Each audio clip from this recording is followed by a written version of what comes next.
Okay. Topic today is analysis of periodic continuous time signal. So right now we will again switch back to continuous time signals and we will be doing the analysis on the continuous time signal in details, and then we will see what is repeating for the discrete time signals, and we will not go into the details of that over there, and we will just produce the results. So here also we will be doing in the same way. So the today topic that we are going to discuss here is analysis of the periodic continuous time signals. So as you can recall from our earlier lectures, we were always talking about basic building blocks. What we were talking in that, we talked about several basic building blocks that we can use to you know uh, come up with the complex signals. So for example, if you have a unit step in your hand, and if you have a ramp, unit pulse, or triangular functions. If you recall, all these are the basic building blocks that we were talking about. So these basic building blocks can be used, as you have seen in our lectures also. You can, or in the tutorials, that you can use these basic building blocks to formulate a complex signal. If I want you to come up with uh, how to make this particular complex signal, you know that you can make it using you can make it using triangular functions, and you can make it using unit step functions. So this is so these are actually acting as a basic building block to formulate any complex signal which is like this. So, and another basic building block that we saw was unit impulse functions. So we saw that how a signal xn can be represented in the form of delta n, or xt can be represented in the form of delta t, using a impulse decomposition of the signal. So that thing also we have observed that somewhere or the other impulse function is also acting as a basic building block in order to formulate the signal xt. And these impulses that you are having, this will be shifted impulses also. So a combination of shifted impulses are acting as a basic building block which helps in formulating the signal xt. So some way or the other we have seen all these basic building blocks. So today in this lecture what we will discuss is another basic building block which will help us in building the signals, that is xt, which we are continuously seeing from our earlier lectures. So the new basic building block that we will be seeing today is what we call as sinusoidal basis functions. So this is our new term which we are looking here.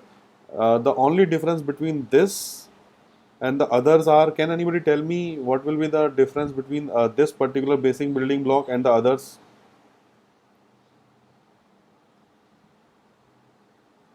Sir, it's periodic throughout the Yeah, it's whole periodic, and we are moving towards the Fourier domain. We are moving into the frequency domain now. So earlier, all these blocks that we were discussing were in time domain, and we were building using these basic building blocks. But now we are trying to see, can we use these sinusoidal functions which are periodic and in frequency. So can we use these sinusoidal basis functions to build this xt? So that is our target for this particular and the coming lectures. So the thing is, what happens is, what we are trying to do here is, the basic experiment that Fourier has done is, like if you have any complex signal like this. So what he did is, like can is it possible to decompose this complex signal into uh, a sum of basic building blocks which are sinusoidal. Like for example, is it possible to do something like this or not? Like can we combine these basic building blocks which are the sinusoidal functions which are varying in terms of the frequency? Can we use these basic building blocks to add them together so that we can get this complex signal? So that is what Fourier wanted to analyze. So in this particular thing, what we want is, like, the important constraint that we have is that this signal which we are actually talking about should be periodic. We will see the case where this signal is non-periodic, but for this particular lecture, what we are assuming is, this signal is periodic, and it's repeating after the time interval t naught. So what we want is, we want to reconstruct this periodic signal using these basic building blocks, which are the sine signals or sinusoidal basis functions. I will explain this basis once we go further in the analysis of this. But keep this in mind, that sinusoidal basis functions is nothing but the building blocks which will be added together to form this signal which is on the left side. Similar to what we had done in this case, where we are saying, where we saw that unit step or ramp or pulse or triangular functions were combined together to form a complex signal like this. So this is similar treatment, but done in the frequency domain. So we know that a periodic signal which is periodic with time period t naught, that is a periodic signal which is periodic with time period t naught, has a property that it repeats after time period t naught for all time interval t. So here what we will do is, you note that I am using this tilde over the x. So this tilde over the x actually represent that this signal is periodic. This is our convention for our coming lectures, that we will be using x tilde to denote that this particular signal that we are dealing with is periodic signal. So you keep this in mind. So let's take let's take how Fourier actually went through and came up with these sinusoidal basis functions. So let's see how he has done it, so that from scratch, so that we will come to know, okay, he has used this process to combine these signals together to form this. So in order to do that, let us take a very simple case where we have a periodic signal which looks like this. So let us say we have a periodic signal which looks like this. Here we have this amplitude A, and this is minus A, and it's repeating after t0 by its time period is t0, and it's periodic. And what we are saying is, we are representing the periodic signals with x tilde t. So this is your signal that you are actually looking for, and you want this signal to be represented as a combination of these signals, which is over here. So in order to do that, what we are trying to do is, we wish to approximate this signal. Using, let us say, one trigonometric function. So what we will do is, let us try to approximate this signal using one trigonometric function. So the important question that comes into our mind is that should we use a sine or a cosine? So which one should we select? That is the first question. And the second question is, how should we adjust the parameters of the trigonometric function? I will discuss this second one later, but can anyone answer that which one has to be selected, that is sine or cosine, for this particular situation? If your signal is this, which I have drawn here. So let me draw it other way around, other side also. So who will tell that which one will be used to approximate this? If you have something like this. Anyone? Because we are trying to approximate this signal by a sine or a cosine, so which one has to be selected here? Sir, maybe a sine, because the structure looks like that. No. See, the thing is, you are close to the answer, but giving this as an answer is not right. See, the important thing, no, it's not cosine, it has to be sine, but the reason for using sine is because of its odd symmetry. Here you see the signal is odd symmetric, and cosine is even symmetric. So basically what you have to do is you have to use sine symmetry for seeing sine symmetry. For seeing the odd symmetry, you have to use sine function to approximate this and not the cosine. So that is the technical reason for doing that. Now we will see how we can do that. So let us say this is your x tilde t. So what we will do is we will actually trying to approximate this by using a sine function which has this sine omega t, and what we are trying to do is we want to modulate this sine omega t by a coefficient b1, let us say. So this is the parameter b1 which is actually scaling the sine omega t, and what we want is we want our x tilde t to be represented by a single sine omega t weighted by b1. So this is our target. So if this is our target, so the important constraint that we will put in here is that we know that our x tilde t is a periodic signal with time period t naught. We know this, that our x tilde t is periodic with time period t naught. So it would make sense to pick a sine signal of that same time period t naught. That is important. So we want these sinusoidal basis functions that we are trying to use. These are the sinusoidal components that we are trying to use to approximate x tilde t. So we want these sine signals also to have that same time period t naught.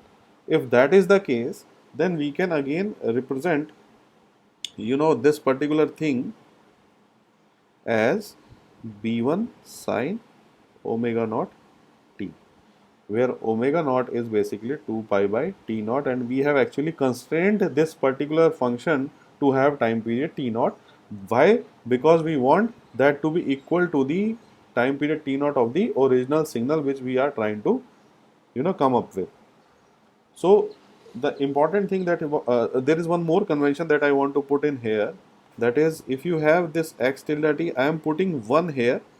I am putting one here just to indicate that this one indicates that I am using only single sinusoidal function to approximate this x tilde t. So there is nothing fancy about this convention, but we will be coming up with some other conventions. So that's why I am trying to make you understand this, why we are using one this side. So indicating one means using only one sinusoidal function.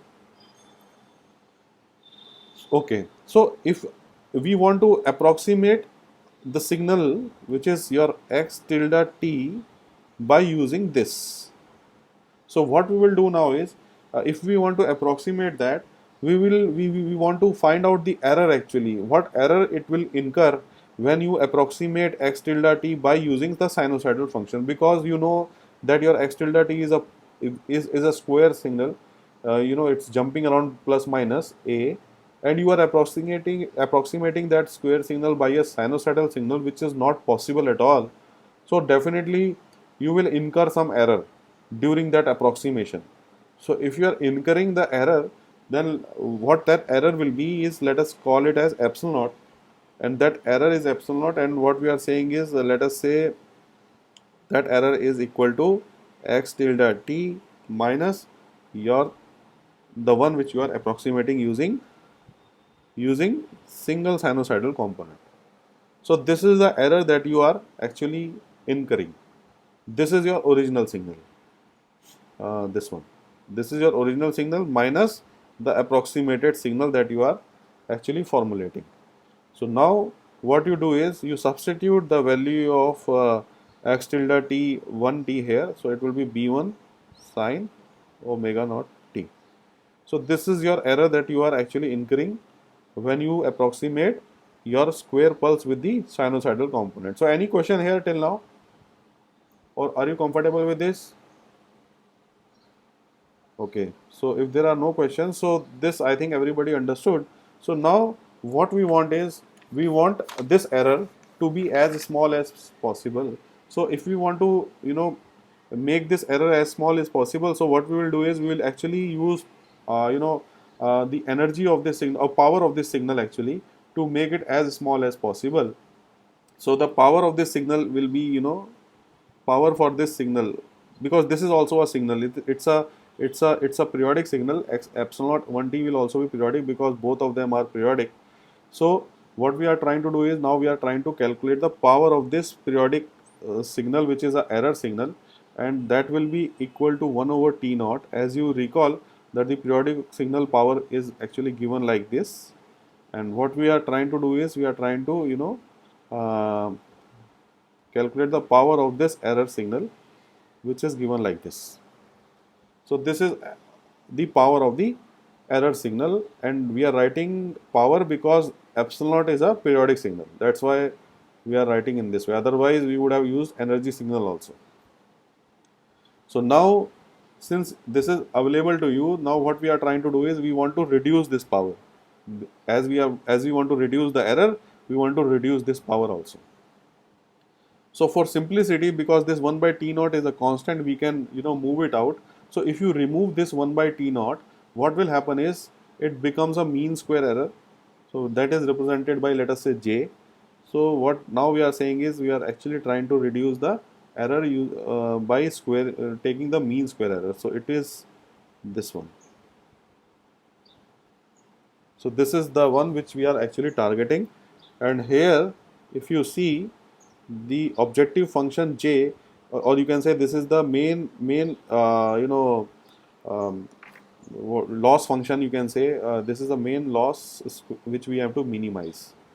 So here this is your x tilde t minus b1 sine omega naught t, and this is your square and then dt. So if we want to minimize this loss function, how can we do that? Can anyone tell me? Like, we want to actually calculate the value of b1, which makes this particular loss function as minimum as possible. So any idea how can we do that? Anyone?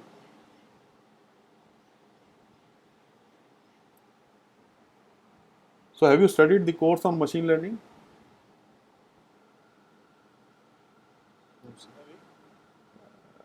Studied the course on machine learning or not? Have you gone through? Never studied that course? Sir, it's an elective. Oh, but you never studied it, right? Okay, okay. So, but anyhow, that is not related to what is I am discussing here.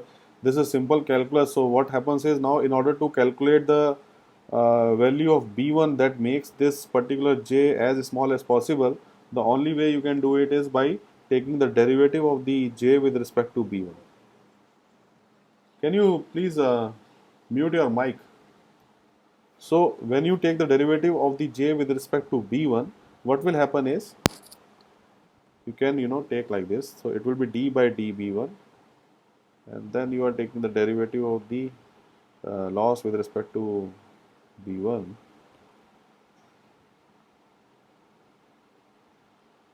So this will be this, and then you can interchange the operators. So it will be like this.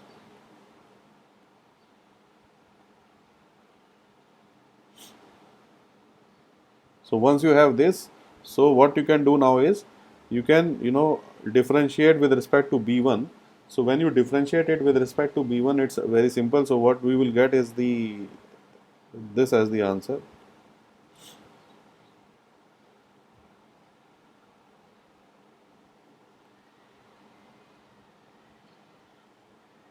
So this is the answer that you will get when you differentiate your cost function with respect to b1.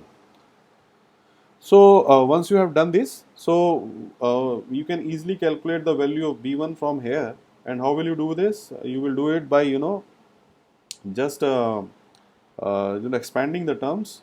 And how will you do this? It's just like this. You can take these terms.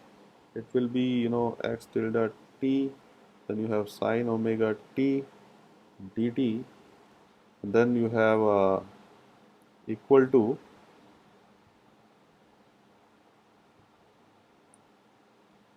b1 integration 0 to t naught sine square omega naught t dt. So in this way you can write this term. You have to adjust it left and right, then what you will get is this as the answer. So once you have this, it can be shown, it's very easy to show that this particular integral which is given over here, when you integrate it between 0 to t naught, its answer is t naught by 2. It's very simple, trigonometric evaluation of the integrals. So there is nothing, fancy about it. So this answer will evaluate to be t naught by 2 if you integrate this particular signal here. Its answer is t naught by 2. So once you do that, what will be the answer of value b1? As you can see here, the b1 will be 2 by t naught integration 0 to t naught x tilde t sine omega naught t dt. So this is the value of b1 actually, which you got it by minimizing the normalized power, or you can say minimizing the mean square error as you removed 1 by t naught from this expression. So this b1 is actually the value that you got from here. And this is our second target, that is how should we adjust the parameters of the trigonometric function. That is what we were discussing here. This b1 is the parameter, how to adjust it. So this adjustment is done based on the minimization of this cost function j, which we wrote like this. So once we took the derivative of the j with respect to b1 and set it to equal to 0, we got the value of b1 actually that minimizes this particular loss function, or you can say the mean square error, and that value of b1 which actually does that is this. This is 2 by t naught x tilde t sine omega t dt.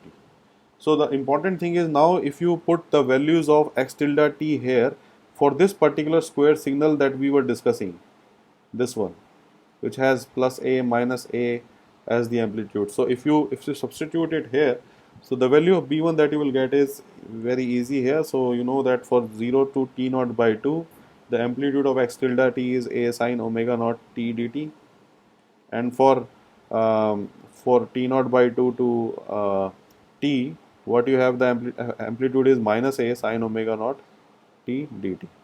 So once you evaluate these integrals, it's very easy, right? So what you will get as the answer is 4a by pi. So this is the coefficient b1 that you will get for specifically for this signal, the one which you had here. So now you have this coefficient b1 in your hand. So now what you will do is you can approximate your signal x tilde t using the single trigonometric function as 4a by pi sine omega naught t. So this is basically the approximation that you are doing if you are constraining, and if you are saying, okay, I will use only single trigonometric function to approximate this particular signal. So once you have this, let us draw how it looks like. So it will be, it will be something like this. You have original signal like this, and what you are doing now is you are trying to approximate it by the signal which is this one. So it will be, it will be like this. So you are trying to approximate your signal with this particular thing. So this is actually your x tilde 1t, and this is your original x tilde t. So in this way, actually using a single trigonometric function, you have approximated your square signal. And how about the error? The error that you have incurred? The error that you incurred here is given as x tilde t minus 4a by pi sine omega naught t. This is the error that is incurred. And if you plot this error also, so if you plot this error, it will be, something like this. So if you plot this error, it will be something like this.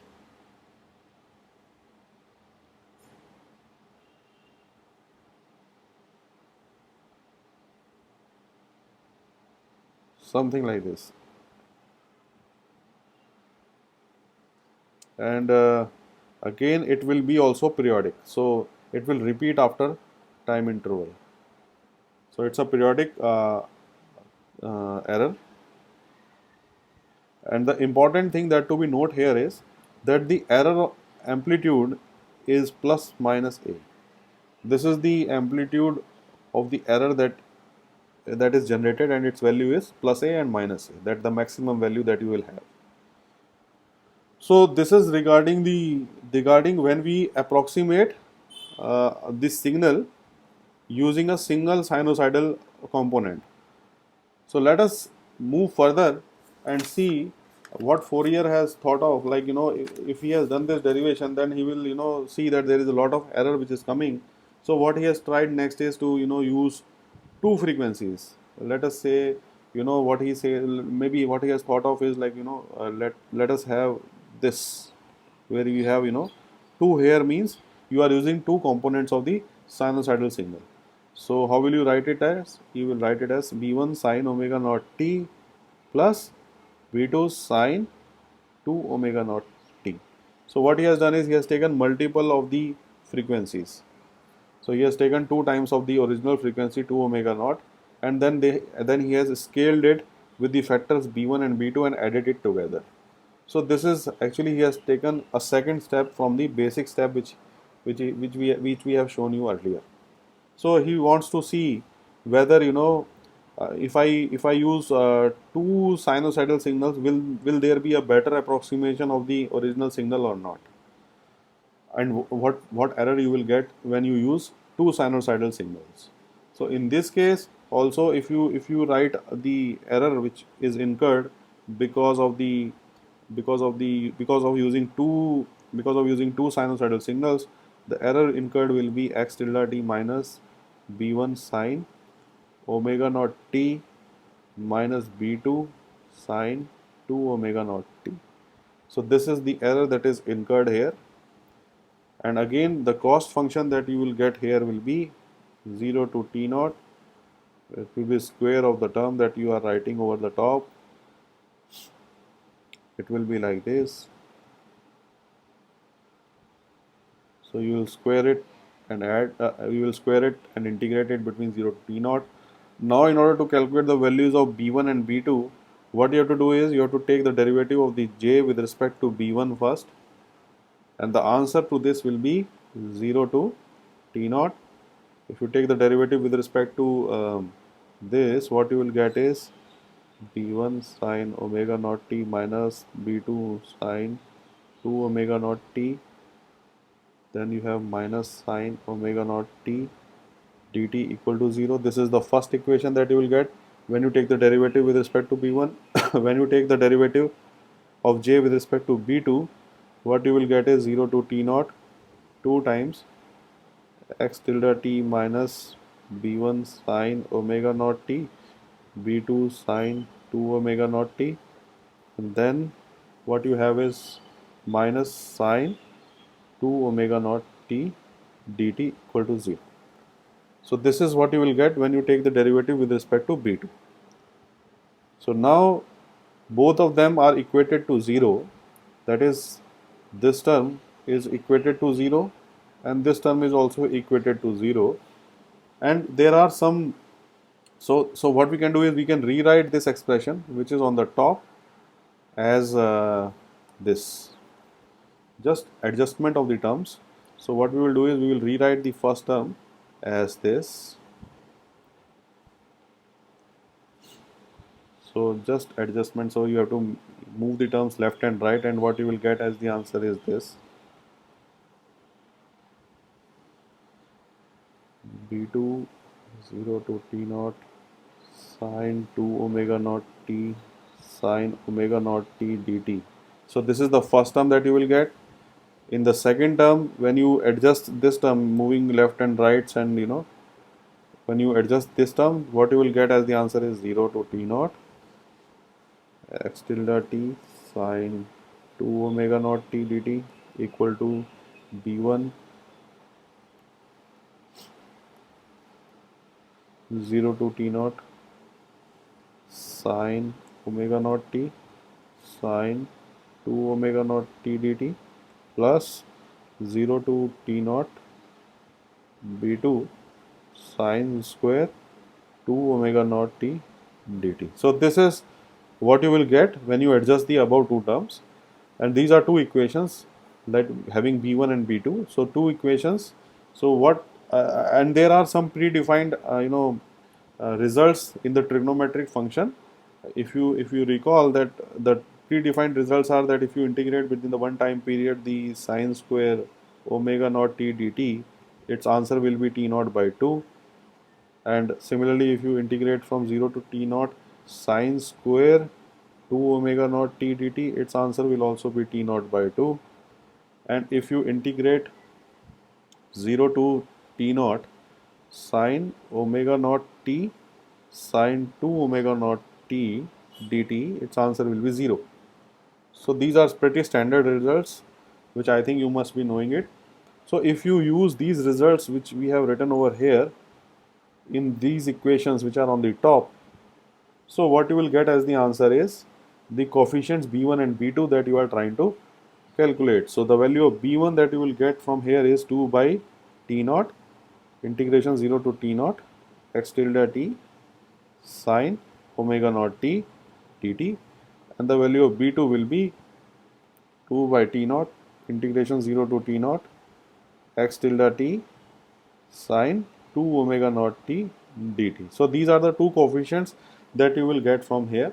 And for the example that we are discussing, like the square amplitude example with a and minus a as the amplitudes, if you substitute these values here as we have done in earlier case, if you substitute these values here and break these intervals in between 0 to t naught by 2 and from t naught by 2 to t, if you do that exercise, the value of b1 will remain the same as it was earlier, that is 4a by pi, but the b2 value is 0. This is important. This coefficient turns out to be 0, and the other important point is that this coefficient b1, the value of this is same as the value of b1 that we got when we approximated that square signal by single sinusoidal component. That is very important. Even after using two sinusoidal components, the value of b1 remains the same. It's not changing. However, the value of b2 that we are getting is 0. That means it has no contribution at all. This particular component, which is the twice the multiple of the frequency, has no contribution here. So this is of no use to us. Even if we add a multiple of 2 here, there is no point in using it because the coefficient of b2 is coming out to be 0.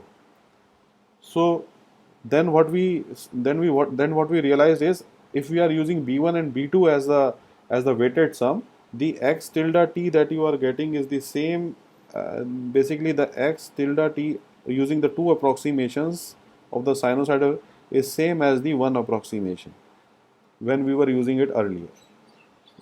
So if this is the result, now if we go for 3 frequency approximation, let us increase it by 3 omega t, then our third frequency approximation will be b1 sine omega naught t plus b2 sine 2 omega naught t plus b3 sine 3 omega naught t. So if you use these three and if you do that same analysis which we have done earlier, so what you will find is your b1 is coming out to be 4a by pi and b2 will be again 0 and b3 now will be 4 pi by 3, I guess.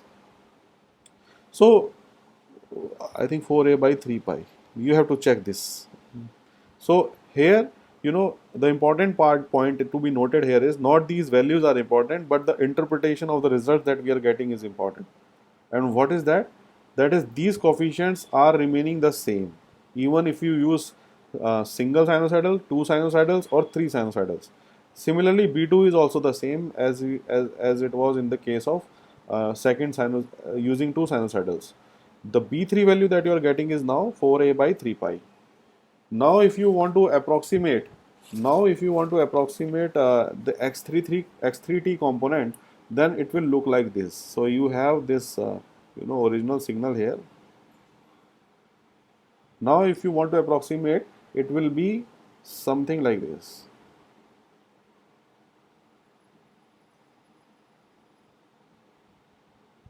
So it will approximate like this.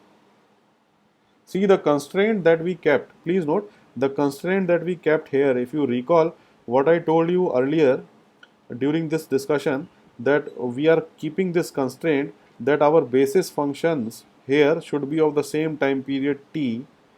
Here you can see, right, we started out with this.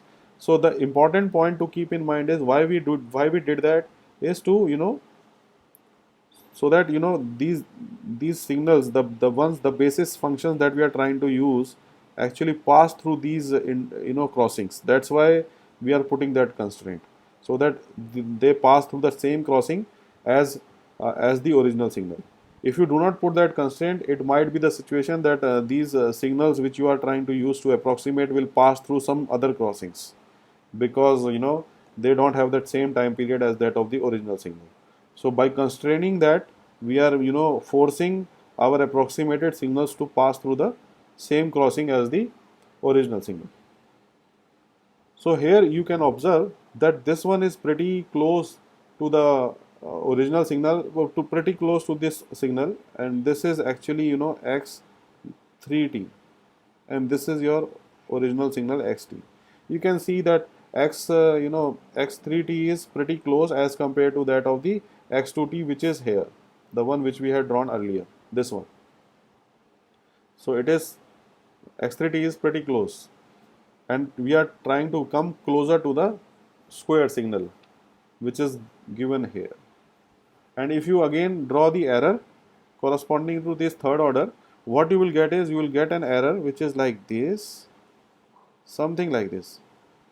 But the important point to note here is, it is also periodic, and its maximum and minimum amplitude is plus a minus a.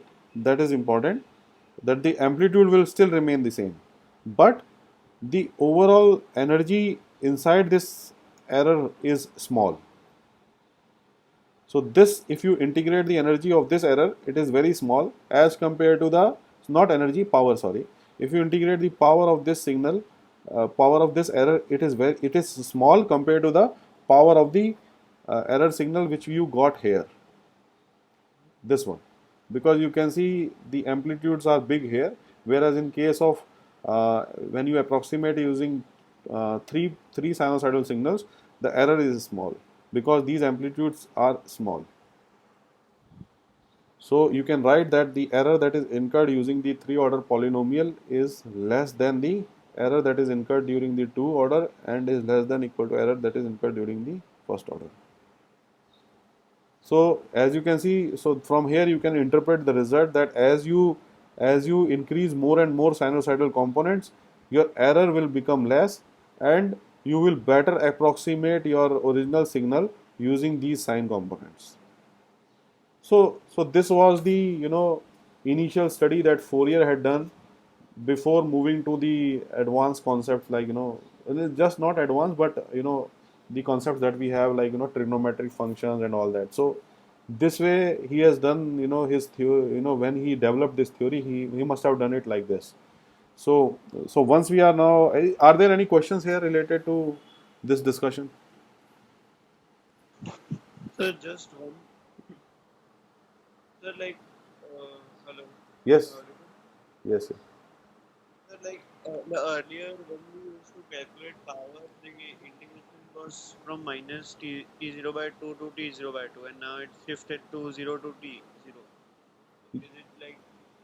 See, the thing is, the time period is important, whether you do it from minus t0 by 2 to t0 by 2, or 0 to t0, or it can be shifted to other ranges also, because in case of periodicity, it will always repeat within that time period, right? So whatever phenomena you will have between minus t 0 by 2 to t 0 by 2, same phenomena you will observe in between 0 to t 0. So that type of thing you can take off. Then the integration limits can be adjusted. Okay. Sir, and another question is, like, suppose if we are approximating a signal using this trigonometric function, how are we supposed to know how many are we have to take? Like, we just observe that assuming 3 functions makes it even more closer. Yes. So, So the thing how is, are we supposed? there is no definite answer for this, because if as we will move further in understanding these, you will see that the summation signs of the trigonometric series, or you can say Fourier series, running from 1 to infinity. Will come back to this, but the important point that is to be noted here is that if you the more you take, the better you will become, and there is no end to it. There is no end. So the more you take, the better you will be approximating it. So it's a running integral, running summation, and there is no definite answer that you have to take only these terms or these terms. The answer is for a particular application, if you find that the error that you are incurring is suitable, like for a particular application, if the error is within your limits, then you can say, okay, we will use these terms, or 10 terms or 15 terms. But if you are still incurring an error which is greater than your specification, then you have to keep increasing the terms till your error becomes within the limits as you want. So this, on this basis, you have to add as many terms as possible, but there is no end to it. You can keep on adding it. Okay. Any other question? Okay. So if there are no questions, just a yeah. So actually, I came in a bit late, at 8, I guess. So, if you've taken the No, no, attendance, I am taking now actually. Don't worry okay, about sir. it. So Just why can't we take 10? just a second. I'll answer that also.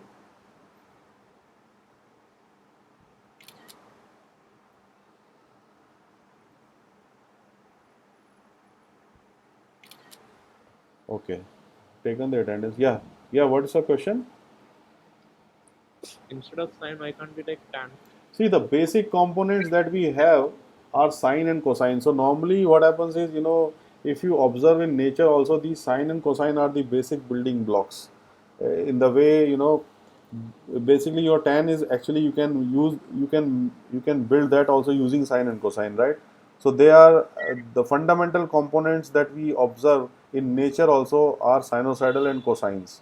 So that's why we are going down to the root level, so that using that we can approximate the signal. So for example, what you are trying to say is, tan, that is somewhere or the other you are saying why we are not approximating a signal, this one, using triangular functions. We can do that, but we saw that triangular can again be decomposed further using unit step or ramp. So and ramp can be further decomposed into unit steps. So unit step or impulse, they are the basic building blocks from where even these advanced functions can be built. But the thing is, because of that reason, we are using the fundamental ones, which are sine and cosine. Any other question? So you have approximated the power to be 0, no sir. No, no, we are not saying it. We are actually trying to minimize the power. In order to minimize the power, we are trying to do the derivative of that, so that the value that we will get from there, we can see and use it for it's a minimization actually. It's not getting to zero. It's a minimization of the curve. When you take minima of a curve, it might be touching zero, or it can be on the top also, right? A bit on top of x is equal to 0 line. So that doesn't mean that you are hitting the zero. Why can't you approximate the other factors, sir, instead Which of one? power? So Like energy or so the thing is, you cannot use energy because right now this error is a periodic signal. That is what I was telling you. Because yeah. this error is a periodic signal, so you have to use power for doing this. Energy will turn out to be infinite here. Yeah. Okay. Any other question? Okay, so if there are no questions, then we can close this class today and we will meet tomorrow. Thank you.